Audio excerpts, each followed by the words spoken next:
amazing Goldy's Closet. Amazing. Like, check out this chick. She is freaking hot. She was hot in, I don't know, every television show that was ever a huge hit. Every Aaron Spelling saw this next guest, okay? On a Super Bowl ad for Breck hair. She's got the most gorgeous everything. He saw her and he's like, you know what? I want her. And was in so many of his shows, from Knight Rider to Love Boat to Barney Miller to Taxi to everything. You name it, she's been in it. Enjoy this one. I can't wait. Thanks again. Goldy's Closet. I've got a banger. I love when I get the chance to interview somebody that's smoking hot, somebody that is humble and has so much talent. It's just, I don't know. I feel like vomiting. But this woman has so much talent. Don't get mad, Rebecca. Rebecca Holden. You know her from Knight Rider, Night Court. What else has she done? TJ Hooker, General Hospital. I mean, I could just name every single show that was Taxi that's ever been a hit. She's an accomplished singer. She gives back to the community. She's involved with different charities. And we're going to get a chance to hear her story and what she's been up to. She has done amazing things. She started out as the Breck hair girl. We've got a little something in common there. Without further ado, I cannot wait to bring on this next guest because she is truly, in her own right, golden. Everybody miss Rebecca Holden. Woo! You're so pretty. That's what I was thinking about you. I already did your fanfare before, so I announced what the episode is and who you are. Just like, it's 27 minutes or as long as you want, and just to tell your story. And you know, you've done so much, and then you took a little bit of a break when your sister needed you. God bless you for doing that. And then you come back out and do more things, and this is a network of dudes. Like, there's a lot of bros on this channel, and they already know your work. And I just even mentioned a little bit in a chat a little while ago, and they went crazy. So, you know, the floor is yours to tell some of your story and like what you're doing now and what you're excited about. And you even mentioned that you were off getting some gear for something. So, you know, we can start at the beginning and tell a little bit of your story. I'm excited to hear it because I started out as a little girl doing hair and the Crest Girl and all of this, and it leads to things. And then, I mean, just like, I hate the word fan. I'm a supporter, follower of yours. And that's so sweet. Well, I've become one of yours as well. Stop! You're so beautiful. Like, I watched your promo reel from a couple years ago, and I was just like, holy, this girl has done like everything, and been with every star, the accolades that they roll out. Like, I mean, it's one thing to just be hanging out with John Schneider, or it was an Andy Gibb, but it's like what they say about you, like, wow. Oh, that's so sweet. I've been very, very blessed. Well, you never know where God is going to lead you on your journey, but I truly have had the most wonderful experiences in my life and been allowed to meet fabulously incredible people and have just marvelous, exciting experiences. And I feel very grateful. Well, as my late mother used to say, you make your own luck. She was always saying that, you know, God. She's right. You know, yep. What do they say? It's preparation meets opportunity. Okay. And she would say, luck. She would say, God helps those who help themselves. Exactly. My mother would say the same thing. Really? And I know we both miss our moms very, very much. Yeah. My mom was my like moral compass and my rock. And, as was mine. I would like to tell your viewers, if you still have your mom, cherish every single moment. I say the same thing. Just so wonderful. So let's start out like, okay, so you had this incredible mom. And yes, I did. And dad too. Okay. I was very blessed with him as well. Okay. And were they up in the South? And okay. I had, been in all the plays and the musicals and recitals. I studied piano from the time I was 7 years old. So the background, actually studying music and classical music and learning to read music and theory has stood me well the rest of my life, because I've worked with musicians, of course, that don't read, and musicians that play by ear. And so that background and that, that study has been really a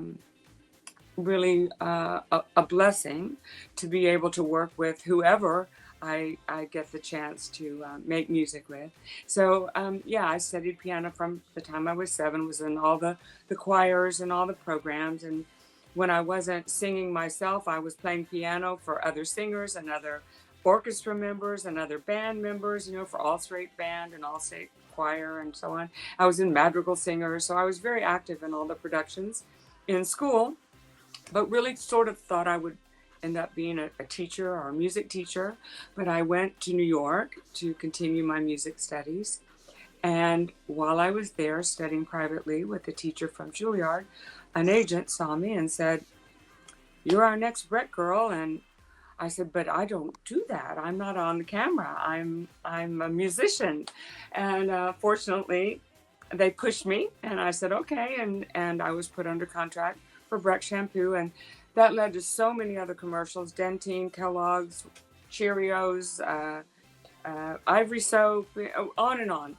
So many commercials. And then Aaron Spelling, the very prolific television producer, saw one of my commercials that aired on the Super Bowl. And he called my agent in New York and said, "You need to get her out to the West Coast." And so I went and started working right away. And Wait. So you get that call, because I've had some calls like where were, first off, you do a commercial for, was it Ivory Soap, or what was the Super Bowl commercial? Which one? It may have been one of the Breck spots. I did a lot of things for them. I did print work. I toured, did all their conventions and expos. So I worked for Breck a lot. It may have been one of those. I'm not sure which one he saw, but I was very grateful he did. You get this, first off, you get a call. Is it your agent that lets you know, like, hey, these are going to run during the Super Bowl? Is that the first call that you got, like, from an agent? Probably. Okay. I think so. Then maybe I just got the residual signal. Oh, it aired in a very nice time slot. What did you? Okay, and then before I ask my next question, because I know what I did with mine. What did you do with that money? And I know what you made, because it's good. God, when it's the print spot and when it's the billboards, and that's a good one. What did you do with your money? Well, I was able to support myself in Manhattan, which was very nice. Okay. And then, of course, the travel to LA and getting set up out. So you put it back, you cycled it back in, as did I, and then I had a terminal mom. So I think we have to invest in ourselves and in our career, like any other business that you would go into, and you have to think of it as a business. It's show business. Yes. So it's you have to be smart and wise about your money, and plan financially, and just keep working. I was very, very lucky, to use that word again, that one job seemed to lead to another. Oh, God, I love it. And I just kept working. Yes. Once I started working, I never stopped working during that time frame, because you do your homework. I was a straight A student in school, so doing your homework was just ingrained in me. And of course, being in piano and so on, if your parents are going to pay for the lessons, you need to practice, and make it worthwhile. So I always had that discipline to do my work and preparation. And I think when you turn up on set, knowing your lines, hitting your mark, being prepared, ready to go, on time. Punctuality is big, because in show business, time is money, as we all know. Yep. And not only being prepared, but there's something else when you're working in such a collaborative endeavor. When I'm performing on stage alone for my own concert, it's pretty much my show. But when you're working in film or television, there probably isn't any more creative endeavor that's more collaborative. And so you come with your own vision to the set, but you must be ready to be flexible. because the director may have an entirely different direction that he wants to take it, or he's seen something creatively that's a little different. And you are working for the producer and the director, so you have to make them happy. So you have to be ready to take whatever foundation you have brought to the role, and then be flexible enough to stretch a little bit and give it the twist that they want. No, I love that. So if you're willing to do that, then you continue to work, because you're making their job easy for them. Yeah. When you found out about the Super Bowl thing, that's just huge. And then what was the next step after the Super Bowl? You get a call from Aaron Spelling. Okay, the call from Aaron Spelling. Like, what went through your mind? What did you believe it? Were you like cautious? Not really, Goldy, because I tell you, I never dreamed of a career on camera. Music was my life. I loved performing. I loved sharing music. There's talk about a collaborative effort when you make music together, say in a group or with a band or a choir or whatever. There's that wonderful magical feeling of everybody feeling that same sensation and that emotion at the same time, and it's so unifying, and it's the biggest high you could ever imagine. So I mean, why would I never ever need to do drugs or any of those things that a lot of the people, you know, in this industry got into? I was never tempted. To me, the work was the high. I get it. So True. yeah, it was something that I never dreamed of, being on camera. I didn't think of myself in those terms. Aaron Spelling. Rebecca, it just doesn't get any he had bigger. like 7 shows on the network at one time. He was ABC. Glenn Larson, who was later a big figure in my life, also had, I think, about 7 series on the air at the same time. So these guys were very prolific, and I felt very blessed to be, you know, working with that caliber of professional. Yeah. So I was delighted, but it was not something I had ever envisioned for myself, doing on-camera work. I still thought of myself as the little girl in 2nd grade who wore glasses. You know, I didn't think of doing the whole beauty thing for the commercials and then the acting role, or just being on camera. That is. So I say God takes your life in different directions sometimes than you had originally planned, but He knows best, and you go with the flow, so to speak. I love that you keep referencing God. I love that. That's you can't. And guys, you know, the head of this whole platform, Vince Russo, I met years ago when I started in pro wrestling, and you know, Vince was Vince. And then, you know, during the run that I had with Impact Wrestling, and a lot of the people know this, like Vince kind of changed his ways, and you know, he was saved, and he's still Vince with an edge, but he does some really cool podcasts on a Sunday every week, great. You know, and just talks about what God means to him. And that is so great, because they talk about influencers. Sure. You know, to have a positive influence in people's lives, and to have a following like that, and then to be able to share your story that maybe will inspire someone else. It's a wonderful gift. And you don't need to be perfect all the time, and you can still have your flaws and your things, but the point of it all is to try to just keep on trying. Plugging. Yeah. Exactly. So, all right, back. I love that you're referencing God. Thank you for that. Thank you. And you're hot. Do you ever just wake up and you're like, wow, thanks God for making me so hot? I would. You're a riot. You're so cute. I saw you at that talking. Oh, at that event, I was just like, look at that chick. Like, she just doesn't even know how hot she is. She's just sitting there over by Jimmy Adams, just looking hot. But anyway, okay, so Aaron Spelling.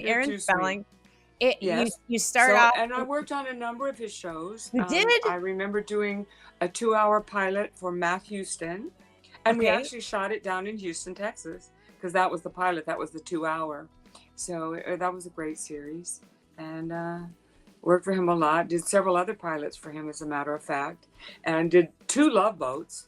You know, that was, I did one with Engelbert Humperdinck. Oh, that's right. And you sang a song. Did you sing a song with him too? Or we didn't then, but a few years ago, we actually recorded a duet. Yeah. That's right. Do you know, talk about longevity. That man is still performing. No. And if you go to see his concert, and he's in his 80s now, and if you go to see his concert, he is literally on stage most of the 2 hours. I mean, he may take a short break while the background singers do a number or whatever, but he still has the energy to keep going. His wife passed away last year, and that was very sad because he adored her. But he, the music is a healer for so many people. Music is such a healer and an uplifter of the spirits.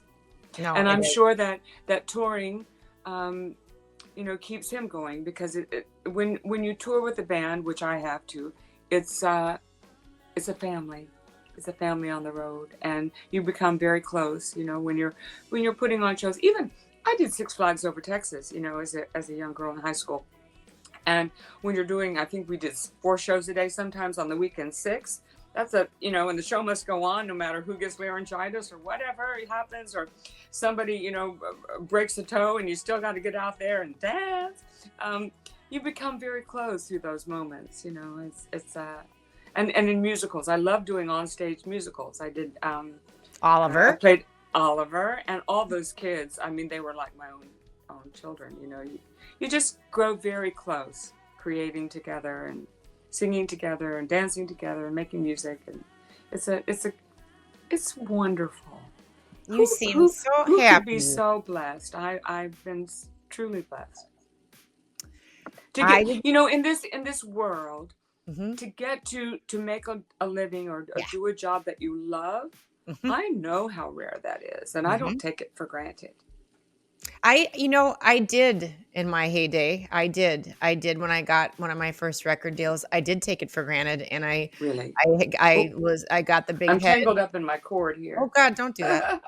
I got a big head, and I didn't like the person that I was, and then I fell flat on my face. This is years ago, and had to rebuild. But I thank God for. Well, good for you that you did. Oh no, I'm glad. 7 up. It's like you get down 6 times, and then it's the 7th time that matters. Oh, this was bad. This was bad. That's how it was named, Yep. That drink, 7 Up. Yeah. Yeah. So no, I'm glad. I'm sure you learned a great deal from that experience, and you're probably touching lives even today because of it. We don't know why we go through things at the time, and when we're in that moment, but probably now, looking back, you go, okay, I get what happened, and as long as we learn from the experience, then we make lemonade out of the lemons, as they say. I dig your positive spirit, and I thank you for that. I didn't know until a little while ago all of the shows that you did. Tell me more about your experience. I just lost everything. I was in Hollywood, and I had a producer boyfriend that was running bad checks through my account, saying, "Just you deposit this, and I always tell kids. I used to do a lot of school talks. I don't so much anymore because it's getting weird out there. I'll just say, not to be negative, but yeah, things are weird. So when I used to talk, we're in a very, very, very strange situation in our world. It's so right weird. Now, I don't even know I just try to take a deep breath and not concentrate on stuff that I find weird. But when I would talk to the kids, and I love to tell the story because I lived in Century City, Avenue of the Stars, the towers, where those are. Sure, of course. Who didn't have the swanky Whoopi Goldberg, Sting, Neighbors, Greg Kinnear, Catherine Zeta-Jones, Michael Douglas, all those people lived in the building, and I used to just ride the elevator to try to bump into them. And my ex would say, "Are you riding the elevator again?" I'm like, "Yeah." So I lived in that on the Fox lot. I lived in Beverly Hills, different places. Really had the life, but I was running. The studio. It was Cherokee Records on Fairfax. Everybody recorded there, and those guys weren't always they're all gone now, so I can say it. They weren't on the up and up, and I listened and I believed somebody, and I tell the kids in the school, I never did any drugs. I never smoked. I've never drank, never did. But my downfall was guilty by association. I was hanging out with very wealthy to do people, but they weren't doing what they said that they were doing. They weren't walking the walk. And I think in your gut, like, when people are not good, when they're not transparent. But I wanted what came along with it. So I kept on running with that real swanky crowd, and sooner or later it caught up and the IRS came after me, and that was it. And they're just like, you have to pay back all of this money and these deductions. And I was so confused because my partner said, if anything ever happened, I'll be by he wasn't by my side. And at the end of the day, you got to look. If he were really by your side, he would have never done that to you in the first place. Exactly. But I was young and dumb, Miss Holden, Rebecca. So well, you know what? When we grow up with good values, or with wonderful parents, we're naive to the world because we think everybody has good values and good morals. Well, so we're easily taken in. We're lured in by the smooth talking, and we trust. And then our trust is we want to believe the best in people, especially and that makes us vulnerable. Especially in this business, because there are not that many opportunities out there. Pro wrestling, there was 2 leagues, that was it, WWE and the one that I was in for a while. So it's like very cutthroat, but you fall from grace, you fall on I lost everything. They repoed it all, but I'm so sorry. I'm not. It was the best thing that ever happened because I got a kick in the ass and I realized, you know what? You need to be more humble. And you know what? This is how the rest of the people in the world are living, many paycheck to paycheck, working 2-3 jobs to try to make ends meet, to pay for things that I took for granted. And so that's why I really enjoy, I don't talk about it all the time, but I enjoy encouraging other people that no matter how bad yesterday was or what you've done wrong or what's happened, like there's always tomorrow. And the next week after that, and you can move somewhere or relocate or even not relocate. Just change your attitude and your vibe and be a whole new person the next day. And no matter how down you get, you got to remember, that's my thing, is just depression and people that get real down. Like, just do what you got to do for that day. Listen to some music, eat a salami sandwich, whatever you got to do. Go to the gym, do something healthy just to get yourself through the next day. Because a good night's sleep, you wake up and it's a new day. And that's You're what people, so right. They don't remember that when things get really bad. But I want to find out about these shows because we're talking. Okay, we will. But I just want to say how much I admire your spirit. Oh. You have such a great, uplifting personality, and you are truly can be a mentor and an example for so many. So thank you for what you're doing. On a good day. Don't get it. Thank you. Every day we gotta get out there and fight it. Girl, I gotta try. Your shows. These are. I didn't know. I was gonna say I didn't know that you did Taxi. I didn't know that you did. Was it you did Night Court, right? Yes. I was asked to do a second Night Court, but I was already booked on another show and couldn't do it. And Harry Anderson was going to be directing that one, and he specifically asked for me. So I was sorry that I didn't get to do a second one, but I love doing Night Court. And they were the same group of creative people who had done Barney Miller. Okay, I saw that. I had done a Barney. Yeah, I love doing the sitcoms. We shoot them like a play, before a live audience. And okay, really? Okay, really? It's before a live audience? Okay. Yeah, Barney was not, because Danny Arnold, who was the director, he was so meticulous that they said he would make the audience sit there for so long while he did pickup shots. So that's what I wanted to ask you. They didn't do that one before a live audience, but most of the sitcoms were, and you'd rehearse them all week like a play. And then of course you do, blocking, then camera blocking. And then on the end of whatever the tape day was of the end of that week, whether it fell on a Friday or whatever, they brought in 2 audiences because they'd bring in one audience and then flip the crowd and do a second audience so that the jokes would be fresh the second time. And then they edit, core the best from each one, and then you stay for pickup shots after the audience is gone. But it's there, there's that excitement of having a live audience. So, but I love doing comedy. So comedy is it's like music because it's the rhythm, that the punchline falls just right. That's where you get the laugh, and there's something very musical about it. That's a lost art too, because it's not like that these days. It's They so don't. so different. Yes. You got to be Yeah. on your game. And then, I watched some of your comedy stuff. It was fantastic. And then again, your reel goes into the $20, the $20 star. Oh, Where, yeah. yeah. And I was just like, oh, I can't. Quite different, huh? I just can't Yeah. handle seeing somebody in pain like that. And I mean, you were fantastic. Thank you. And I'm just Thank not you. kissing your butt. I mean, that's Thank you. to be able to ugly cry like that and to have another woman go like, ouch, like that's a big Yeah, deal. that was a tough role. You had to go there, as they say. Yeah. Wow. Yeah. Thank you. Thank you. That means a lot. Where do you go when you have to go there? When you go there, is it even anywhere close what you're acting about, or do you just go to a place where you can get yourself there? Yeah, and a lot of times I'll play music to get myself just sort of on the verge of that mood and that Really? emotion and just to myself, just little earbuds, on set, and then they'll signal me when they're ready to shoot, and here we go. Wow. So for a role like that, because they're measuring, and the camera person is checking the lighting, and all that stuff is going on, and you can't let that be distracting. You got to stay in your own little place. what kind of music would you listen to for something that traumatic? What would you put on? I don't remember now. That's been a while, but I picked something that took me there. And because our listeners would think it was Slayer. That's what I can just hear them right now. Was it Slayer? No, Paul, it wasn't Slayer.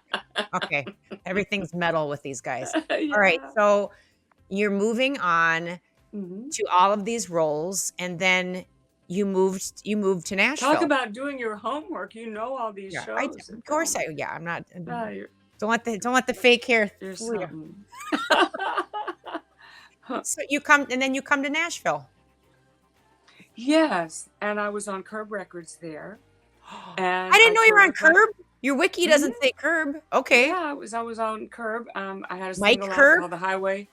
Yes, but I was actually signed in LA, believe it or not, by Dick Whitehouse, who was in the LA office. Okay. Yeah. So I toured, and Knight Rider was so big over in Europe. So I played all over Switzerland, Austria, Germany, big, huge country music festivals over there. God, And so they love country music, and they're so into the music. They would come up and say, "I like the third song on your album written by so and so," and I'm thinking, how do you even know that? You don't even know that. They're wonderful, and they love music, and those festivals are fun. I mean, know. There'll be a huge arena like set on a hillside, and you'll see people as far as the eye can see, and they love the old stuff too. So I'd always throw in like a Patsy Cline medley or something, and here come the lighters, and the whole hillside is all lit up, and those were fun. Yeah, good people. Beautiful. Isn't that beautiful memories? Like that's just beautiful memories. Yeah, that is so cool. Lots of fun times. And you had another, was the duo group that you had, or you had a country group? Was that on Curb? Well, my band was there in Nashville, and we toured out of there. Yeah. Wow. Yeah. So then what? I love Nashville. It's such a great town. It's a great town. When you were here, and everybody from California is moving to Nashville. I know. Are you moving here? What's your story? You staying in LA? Well, I have family there, so I, as you know, when we saw each other, I was just there, and I love Nashville. I have good friends there, but I still have work in LA, and I have several things happening. I was just cast in this series called Vice Squad LA as the mayor of Los Angeles. So I don't know when production is going to start on that. When I have another series that I will start out as a feature film, but that I'm also producing, and we have that's with Kevin Sorbo, so it's a faith-based. Dude, this is so cool. Yeah. And I'm also going to be promoting a new jewelry line for Stephen Zale, of Zales Jewelers.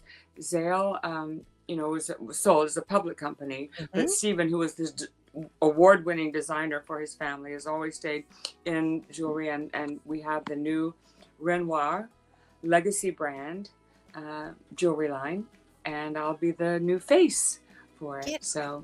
Get out of here. Yeah, so those things are going on in LA. We have a big jewelry expo in Las Vegas in June. So things are busy. Okay. And, I still do a lot of festivals. I'm doing the Cherry Blossom Festival in April. So that's next month. Where is that? That's in Springfield, Branson. Okay, Missouri. Area. Okay. Yeah, in Missouri, yeah. Lovely people. I've done it before. Then another festival for any of your viewers who are in Roanoke, Virginia, or in that area. Yep. There's a Happy Trails. They do family films and the old westerns and faith-based movies and so on. Wonderful people there in Roanoke, Virginia. So I'll be doing that one in May. And then we've got the expo for the jewelry line in June. Okay. So, so the travel is already booked from LA, so I'll be here. But, I try to go back to Nashville when I can. I'm just amazed at all the people from California who are moving to the red state, and Nashville traffic is just getting worse and worse. But it was crazy. Yeah. But it's all good. Everybody, LA's going to be empty. Wow. It's going to be empty, and then we'll have all the good weather to ourselves out here. So come visit. I'm glad that you're working, and I'm glad that you're good. Like, that just makes me happy. And I mean, you make your own, like I said, you make your own luck. So you're obviously doing something so well. What can we close on? I should tell you. Yes. There's going to be a huge Night Rider festival in come on. Let's hear it. In the UK in September. I think it's one of the big anniversaries of the show. And that has been such a blessing in my life, actually, because, the theme for Night Rider was one person can make a difference. Okay. And I believe that's true. We think we're just little nothings in this world, but if you just make a difference in just the immediate circle around you, you inspire, just like you're doing every day on your podcast. You inspire the people right around you to make a difference. Then they inspire the people around them, and it just spreads like a ripple effect. So Night Rider has been that for me, and that we have still such a cult following all over the world. Oh, for sure. All the fans of the show found each other on the internet and became this huge Night Rider community grew from that, and they have festivals all over the world, and it truly is like a big family.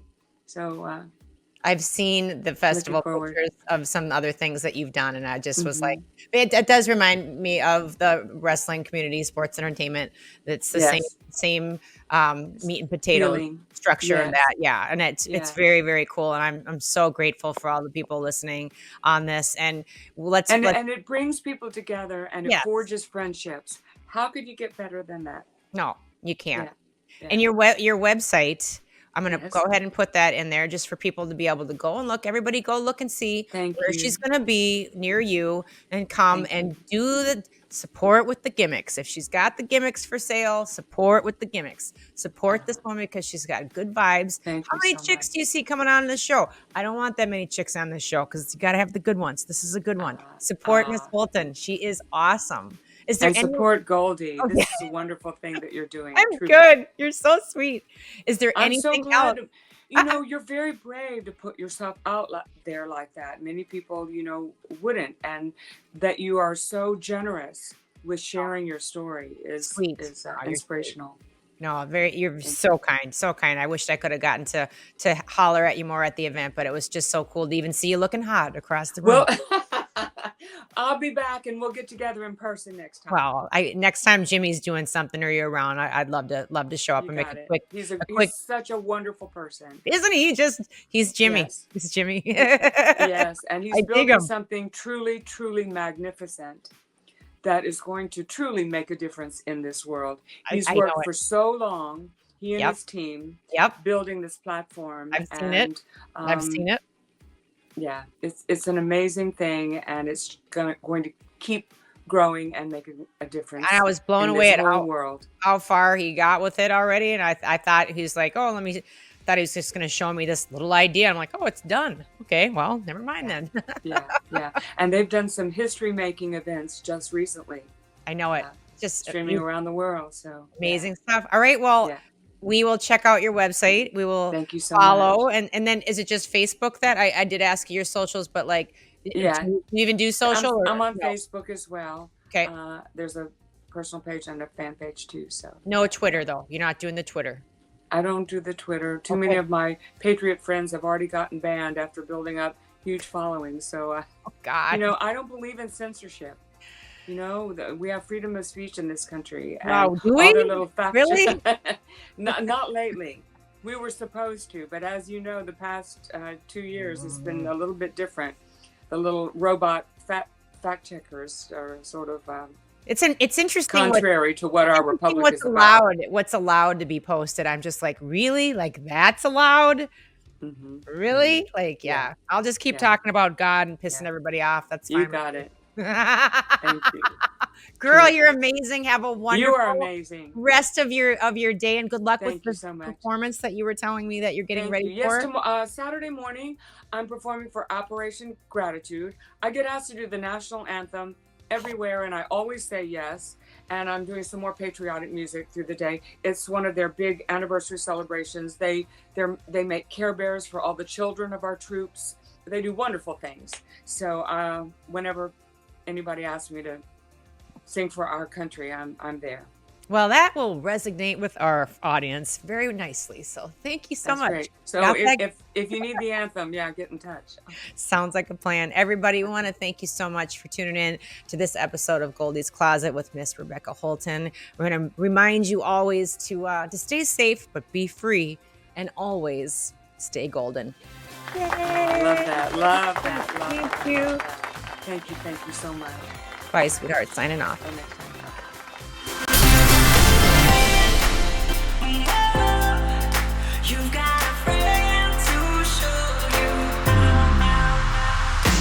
What's up, everyone? It's Goldy, Impact Wrestling, TLC's Cheapskates.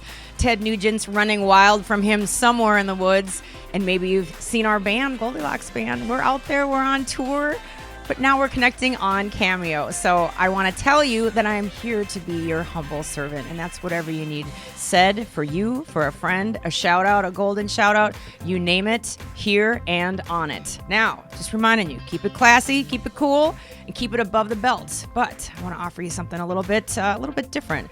Just remember, if I'm not on the road and I've got access to these next beauties, we can always have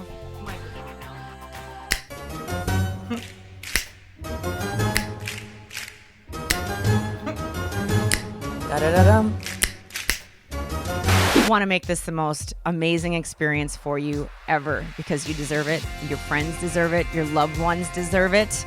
And just remember, I can sing you a few lines of a song. It can be from anywhere, like it can be from somewhere over the rainbow, or it could be near, far, wherever you are. It could even be on a highway to hell. It can even be from there. Oh, and keep in mind, not all requests are the same. Maybe your motivation comes with a harder edge. Maybe you need a more jagged little pill. There's nothing that I love more than playing the heel. So if you need your message delivered with more, what's the word I'm looking for? Intention? Please specify. Can't wait to connect with you on Cameo. Thanks so much for being here. Stay golden.